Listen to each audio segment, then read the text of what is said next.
यं ब्रह्मा वरुणेन्द्र रुद्रमरुतः स्तुवन्ति दिव्यैस्तवै व्यर्दै साङ्गपदक्रमोपनिषदै गारयन्ति यं सामगा ध्यानावस्थितं तद्गतेन मनसा पश्यन्ति यं योगिनी यस्यन्तं न विदुषुरासुरगणा देवाय तस्मै नमः।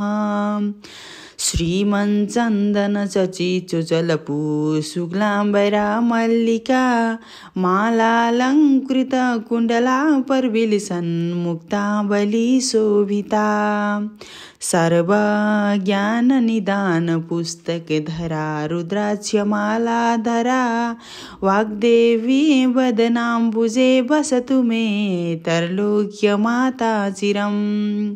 मूकं करोति वाचालं पङ्गुलङ्घयते गिरिं यत्कृपातहं वन्दे परमानन्दमाधवं।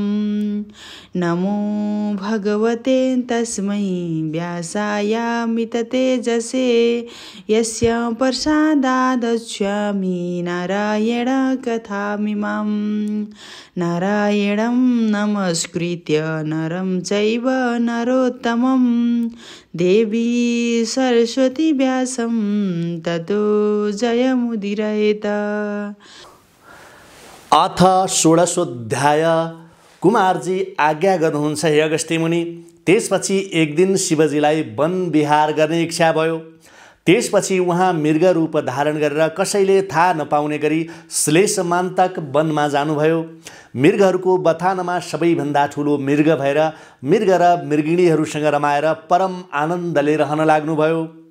श्री महादेवलाई नदेखी पार्वतीले अनेक ठाउँमा खोज्दा कहीँ पाउन नसकी हार मानेर मनमा विचार गर्नुभयो। श्री महादेवले अघि पनि मलाई यस्तै गरी छलेर सताउनु भएको थियो, अब फेरि कहाँ जानुभयो? यति भनी पार्वतीले ध्यान दृष्टिले विचार गरी हेर्दा शिवजी मृग भई वन विहार गरिरहेको थाहा पाउनुभयो। त्यसपछि पार्वती आफू पनि बागमतीको किनारमा गएर महाकष्टले तपस्या गरी बसिरहनुभयो। कैलाशमा श्री महादेव र पार्वती दुवैलाई नदेखेपछि ब्रह्मा विष्णु आदि देवताहरूले जहाँसुकै खोजी हिँडे तर कहीँ पनि भेटाउन सकेनन्। त्यसपछि हार मानी फर्किआउँदा पार्वतीलाई बागमतीको किनारमा तपस्या गरेर बसिरहेको देखि देवताहरूले प्रणाम गरी बिन्ती गर्न लागे, हे जगतमाता, श्री महादेव नहुनाले संसार शून्य जस्तै भयो। तसर्थ हामीमाथि करुणा राखी श्री महादेव कता जानुभएको छ बताइबक्सनुहोस्। फेरि हजुर पनि किन यस्तो ठाउँमा एक्लै बसिरहनु भएको हो, त्यो सबै आज्ञा होस् हे जगतमाता। देवताहरूको यस्तो वचन सुनि पार्वतीले आज्ञा गर्नुभयो, हे देवता हो, श्री महादेव यहाँ आउनुभएको हुनाले म उहाँकै आराधना गरी तपस्या गरी बसेको हुँ। श्लेषमान्तक वनमा नैऋत्य कोणमा एउटा ठुलो तलाउ छ। त्यहाँ श्री महादेव मृग रूप भई वन क्रीडा गरी बस्नुभएको छ। त्यो मृग सुनको जस्तो वर्ण भएको, 3 आँखा, 1 सिङ भएको फौजमा सबैभन्दा ठुलो छ। तिमीहरू त्यहाँ गई खोजी गर अनि श्री महादेवको दर्शन पाउला। श्री पार्वतीको आज्ञा सुनेर देवताहरू त्यहाँ गई खोजी गर्दा पनि कहीँ पाउन सकेनन्। त्यसपछि ब्रह्मा विष्णु इन्द्र 3 जना देवताहरूले अनेकन स्तुति गर्न थालेपछि लाखौं मृगको फौजको बीचमा अत्यन्त राम्रो 3 आँखा 1 सिङ भएको सुवर्ण जस्तो वर्ण भएको सबैभन्दा ठुलो अत्यन्त शोभायमान मृगलाई देखे। त्यो मृग कस्तो थियो भने स्वर्गमा तारागणका बीचमा पूर्ण चन्द्रमा हुँदा जस्तो शोभा देखिन्छ, त्यस्तै मृगहरूका बीचमा रुद्र मृगको शोभा देखिन्थ्यो। त्यस्तो मृगलाई टाढैबाट तिनै देवताहरूले देखि नजिकमा गई भन्न लागे, हे ईश्वर, धेरै दिन भयो कैलाश शून्य छ। हे करुणामय, हामीहरूमाथि करुणा राखी दर्शन दिनुहोस्। यसरी देवताहरूले अनेकन स्तुति गर्न थाले। देवताहरूले त्यहाँ आएर स्तुति गर्न लागेको देखेपछि मृग रूप धारण गरेका महादेवलाई आश्चर्य लाग्यो। उहाँले यी देवताहरूले म यहाँ यो रूप भई आएको कसरी थाहा पाएछन् भनी ध्यान दृष्टिले हेर्दा पार्वती बागमती किनारमा तपस्या गर्न लागेको र पार्वतीले पठाएर देवता आएको थाहा पाउनुभयो। त्यसपछि अब यी देवताहरूले मलाई त्यसै छोड्दैनन् भन्ने विचार गरेर त्यहाँबाट उफ्रँदै भाग्नुभयो र केही पर पुगेर रोकिनुभयो। त्यो देखेर विष्णुले भन्न लाग्नुभयो, हे ब्रह्म, हे इन्द्र, स्तुति गरेर श्री महादेव चैतन्य हुनु भएन। अब हामी 3 जनाले घेरा हाली समाऊ। विष्णुको कुरा सुनेर ब्रह्मा र इन्द्रले विष्णुको कुरा स्वीकार गरेर तीनजनाले सिंहतिर बसी घेरा दिई रुद्र मृगलाई समाते। रुद्र मृगका सिंहका फेदमा विष्णुले, माझमा ब्रह्माले र देवराज इन्द्रले सिंहको टुप्पोमा समाउँदा मृग अन्तर्ध्यान हुनुभयो, तर सिंह मात्र तीनजनाको हातमा रह्यो। तीनजनाले बलले समाएका हुनाले सिंह 3 टुक्रा भई तीनजनाका हातमा एक एक टुक्रा पर्यो।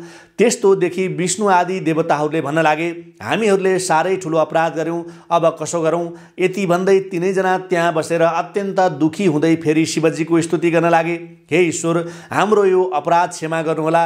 हामीले हजुरको दर्शन नपाएर माता पार्वतीको आज्ञा अनुसार हजुरको स्वरूप रुद्र मृगलाई समात्ने प्रयास गर्दा हजुरको सिंह 3 टुक्रा भयो। यस्तो भनी अनेकन स्तुति गर्न लागे। ब्रह्मा, विष्णु तथा इन्द्रले यस्तो स्तुति गर्दा श्री महादेव प्रसन्न भई आफ्नो ज्योति स्वरूपको दर्शन दिनुभयो र देवताहरूले खुसी भई साष्टाङ्ग प्रणाम गरे। त्यसपछि श्री महादेवले आज्ञा गर्नुभयो, हे देवता हो, तिमीहरूको स्तुतिदेखि म सन्तुष्ट भएँ, वरदान माग। श्री महादेवको आज्ञा सुनि ब्रह्मा, विष्णु र इन्द्रले भने, हे ईश्वर, सदा सर्वदा हजुरको भक्ति हाम्रो हृदयमा रहोस्। यस्तो बिन्ती गर्दा श्री महादेवले तथास्तु भनी वरदान दिनुभयो। फेरि देवताहरूले भने, हे भगवान, हजुर मृग रूप धारण गरेको समयमा हामीले समात्न खोज्दा हजुरको सिंह भाँचेर 3 टुक्रा भई हाम्रो हातमा रहेको छ। यो अपराधको हामीलाई ठुलो भय भइरहेको छ। फेरि हामीले हजुरको आज्ञा बेगर त्यो सिंह कहाँ राख्ने? त्यसकारण हे प्रभु, हामीलाई हाम्रो अपराध क्षमा गरी आज्ञा दिनुहोस् भन्दै देवताहरूले श्री महादेवसँग बिन्ती गरे। श्री महादेवबाट आज्ञा भयो, हे देवता हो, त्यो मेरो सिंह टुक्रा भएको तिमीहरूलाई केही अपराध लाग्दैन। इन्द्रको हातको इन्द्रलोकमा, ब्रह्माको हातको मर्ते मण्डलको नेपाल भूमि गोकर्णमा, विष्णुको हातको पातालमा लगी स्थापना गर्नु। श्री महादेवको आज्ञा पश्चात महादेवलाई प्रणाम गरी ब्रह्मा, विष्णु र इन्द्र विदा भई सोही 3 लोकमा त्यो सिंहको स्थापना गरी आफ्ना लोकमा जाँदा भए। देवताहरू गएपछि श्री महादेवले पार्वतीलाई काखमा लिई त्यहाँबाट अन्तर्ध्यान भई कैलाश पर्वतमा गई नन्दी, भृङ्गी, चतुखष्टी योगिनी, भूत, प्रेत, पिचास, प्रमथ गण समेत भई परमानन्दले रहनुभयो। हे अगस्त्य मुनि, अर्को एउटा शिवजीको अद्भुत लीला पनि बताउँछु सुन। एक समयमा नैऋत्य कोणको लङ्कादेखि 10 ग्रीव रावण आएर नित्य गोकर्णमा तपस्या गर्दै श्री महादेवका चरणमा दण्डवत गरी नाच्दै गाउँदै अनेकन प्रकारका बाजा बजाई तपस्या गर्न लाग्यो। केही काल बितेपछि एक दिन श्री महादेवले विष भाङ धतुरो खाएर रहनु भएको बेलामा रावण आई दण्डवत गरी नाच्दै मृदङ्ग बजाई गाउन लाग्यो। रावणको भक्ति देखेर शिवजीबाट आज्ञा भयो, हे रावण, तेरो भक्तिदेखि म प्रसन्न भएँ, वरदान दिन्छु, इच्छा भएको कुरा माग। शिवजीको वचन सुनेर रावणले हात जोडी बिन्ती गर्दै भन्न लाग्यो, हे प्रभु, म के मागौँ? हजुरका कृपाले सबै थोक मसँग छ। श्री महादेवले आज्ञा गर्नुभयो, हे रावण, यहाँ आएर एक थोक नमागी सुख पाउँदैनस्, एक थोक माग भनी आज्ञा भयो। रावणका मनमा सम्पूर्ण लक्षणले युक्त भएकी श्री महादेवका काखमा बसेकी पार्वती नै मागौँ मागौँ भन्ने लाग्यो र श्री महादेवसित भन्न लाग्यो, हे ईश्वर, अरू थोक मलाई केही चाहिँदैन, दिनुहुन्छ भने हजुरको काखमा बसेकी माता पार्वती मलाई बक्सनुहोस्। रावणले यस्तो बिन्ती गर्यो। त्यसका कुरा सुनेर श्री महादेवले आज्ञा गर्नुभयो, लौ लैजा। यस्तो भनी महादेवले रावणलाई पार्वती सुम्पिनुभयो। रावणले जगतमाता पार्वतीलाई पिठ्युमा बोकी श्री महादेवसित विदा भयो। खास गरी रावणले माता पार्वतीलाई आफ्नो माता ठानेर लङ्का लगेको हो, किनभने लङ्कामा साक्षात पार्वतीको निवास भएमा रावणको कुनै शत्रुले लङ्कामा आक्रमण गर्न सक्ने छैनन्। यस्तो खबर वैकुण्ठनाथ विष्णुले थाहा पाई यो ज्यादै अनर्थ हुन लाग्यो भने तत्काल वायुभन्दा पनि द्रुत वेगमा आएर आफ्ना मायाले छोपी मोहनीको रूप लिएर हाउभाउ कटाक्ष गर्दै रावणको अगाडि उभिएर भन्न लाग्यो, हे महापुरुष, तिमी को हौ? कहाँबाट आयौ? त्यो बोकेर ल्याएकी स्त्री को हुन्? किन बोकी ल्यायौ? भनी सोध्नुभयो। रावणले भन्यो, हे सुन्दरी, लङ्काको राजा रावण भनेको मै हुँ। मैले श्री महादेवको तपस्या गर्दा खुसी भई उहाँले आफ्नी पार्वती मलाई दिई पठाउनु भयो। यी उनै पार्वती हुनुहुन्छ, यिनलाई बोकी लङ्का जाँदै गरेको हुँ। रावणको यस्तो कुरा सुनि मोहनी रूपी विष्णुले भन्नुभयो, हे रावण, तिमीलाई महादेवले छल गरेर नक्कली पार्वती दिएर पठाउनु भएछ। तिमी जस्ता महान व्यक्तिले यस्ता नक्कली पार्वती लिएर हिँडेको देखेपछि अरूले के भन्लान्? तिमी आफै विचार गर त।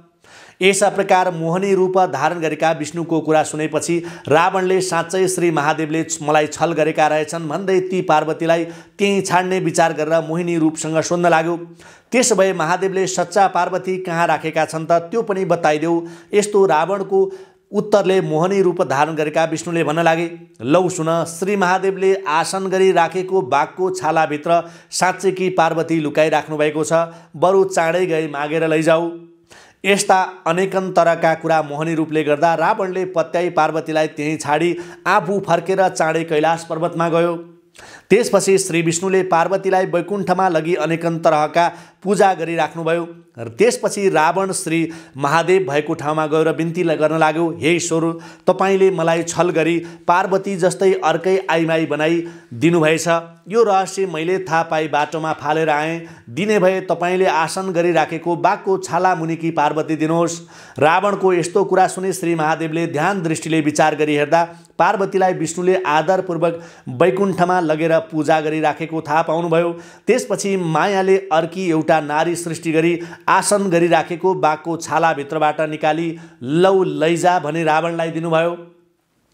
रावणले अति नै खुसी भई श्री महादेवले बनाएकी ती स्त्रीलाई काँधमा बोकी लङ्का गयो। रावणले विचार गर्यो, अब चाहिँ साँच्चै कि पार्वती ल्याए। तर श्री विष्णुले पार्वतीलाई वैकुण्ठबाट लिएर श्री महादेव छेउ पुर्याउनुभयो। साथै शिवशक्तिलाई प्रणाम गरी वैकुण्ठमा जानुभयो। त्यसपछि एक दिन श्री महादेवले पार्वतीसित सल्लाह गरी मानसरोवर तलाउमा गएर राजहंस भई जल क्रीडा गरी खेल्न लाग्नुभएको थियो। त्यसै अवसरमा एक दिन अन्तपुर नाम गरेको नगरमा बसेको जालन्धरले आफ्नी पतिव्रता स्त्री वृन्दासित बसी ठट्टा गरिरहँदा जालन्धर साह्रै खुसी भई हाँस्यो। आफ्ना पति जालन्धरको हाँसो देखेर वृन्दाले सोधिन्, हे स्वामी, आज किन यसरी हाँस्नुभयो? वृन्दाको कुरा सुनेर जालन्धरले भन्यो, हे प्रिया, अरू थोकले हाँसेको होइन, तिमी जस्ती राम्री स्त्री अरू कसका होलान् भन्ने मनमा लागेर हाँसेको हुँ। तिम्रो सुन्दरताको अगाडि अरू कसैको तुलना हुन सक्ने छैन। मैले यस्ती परम सुन्दरीलाई आफ्नी स्त्री बनाउन पाएकोमा म निकै आनन्दित भएको छु। आफ्ना स्वामीका यस्ता प्रकारका कुरा सुनेर वृन्दाले फेरि भनिन्, हे स्वामी, म त के राम्री छु र महादेवकी स्त्री पार्वती देखे तपाईँले कसो गर्नुहोला? यो सुनेर जालन्धर भन्छ, हे प्रिया, यो कुरा साँच्चै हो भने म पार्वतीलाई छल गर्न जान्छु। यति भनी श्री महादेवको स्वरूप लिएर जालन्धर कैलाश पर्वतमा जाँदा भयो। पार्वतीले साँच्चीकै श्री महादेव आउनुभएको देखेर हतार हतारमा सुनको कमण्डलु लिई पाउ धुनलाई ढोकामा जानुभयो। पार्वती ढोकामा आएको देख्ने बित्तिकै महादेवको भेष गरी गएको जालन्धर मूर्छा भई भुइँमा ढली गिर्यो। जगतमाता पार्वतीले ध्यान दृष्टिले विचार गर्नुभयो र जालन्धरले छल गर्न श्री महादेवको रूप लिई आएको थाहा पाई द्वारपालेलाई आज्ञा भयो, हे नन्दी, हे भृङ्गी, अब यहाँ कोही आयो भने भित्र नपठाउनु भनी कसैलाई नदेख्ने ठाउँमा गई लुकेर क्रोधपूर्वक श्री विष्णुको आराधना गर्नुभयो। पार्वतीले क्रोधपूर्ण आराधना गरेको अन्तर्यामी भगवान श्री विष्णुले थाहा पाई शङ्ख चक्र गदा पद्म हातमा लिई गरुडमाथि सवार भई तत्काल हावाभन्दा दोब्बर चाँडो गतिमा पार्वती छेउ पुग्नुभयो। त्यसपछि विष्णुले बिन्ती गर्नुभयो, हे पार्वती, मलाई किन आराधना गर्नुभयो? विष्णुको यस्तो वचन सुनि पार्वतीले आज्ञा गर्नुभयो, हे वैकुण्ठनाथ, श्री महादेव यहाँ हुनुहुन्न। जल क्रीडा गर्न धरतीको मानसरोवर तलाउमा गई राजहंस भई आनन्दमा रहनुभएको छ। यो अवसरमा जालन्धरले मलाई छल्न भनी श्री महादेवको रूपमा आएछ। जगतमाता पार्वतीको सम्पूर्ण वृत्तान्त सुनेपछि अत्यन्त क्रोधित भई श्री विष्णुले आज्ञा गर्नुभयो, हे पार्वती, त्यस जालन्धरले तपाईँमाथि कुदृष्टि राखी छल गर्न आएछ। अब म पनि त्यसकी स्त्री वृन्दाको निश्चय सत्य डगाई आउँछु। श्री महादेवलाई पनि खोजेर यहाँ पठाइदिन्छु। श्री विष्णुले यस्तो भनी पार्वतीसित विदा भई गरुडमा सवार भई तीव्र वेगका साथ मानसरोवर तलाउतिर लाग्नुभयो। इति श्रीस्कन्द पुराणे केदारखण्डे माघ महात्म्ये कुमारगस्ते संवादे श्री स्वस्तानी परमेश्वराय व्रतकथायां श्री विष्णु मानसरोवर गमनम नाम षोडशोऽध्याय।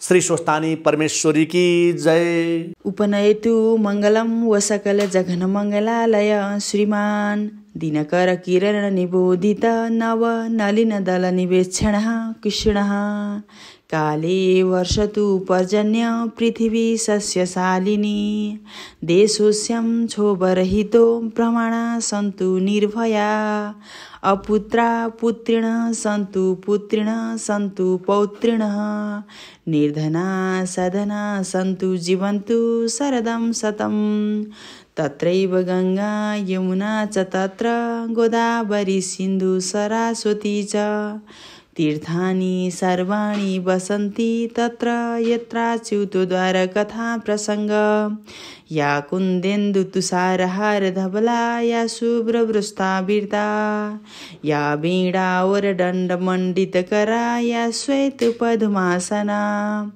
या ब्रह्माच्युत शंकर प्रभृति भृदेवै सदा वन्दिता सामां पातु सरस्वती भगवती निशेषजाड्यपः कायेन वाचा मनसेन्द्रियर्वा बुद्ध्यात्मना वा प्रकृति स्वभावत् करोमि यदथ सकलं परस्मै नारायणायति समर्पये तथा। श्री स्वस्तानी परमेश्वरी की जय।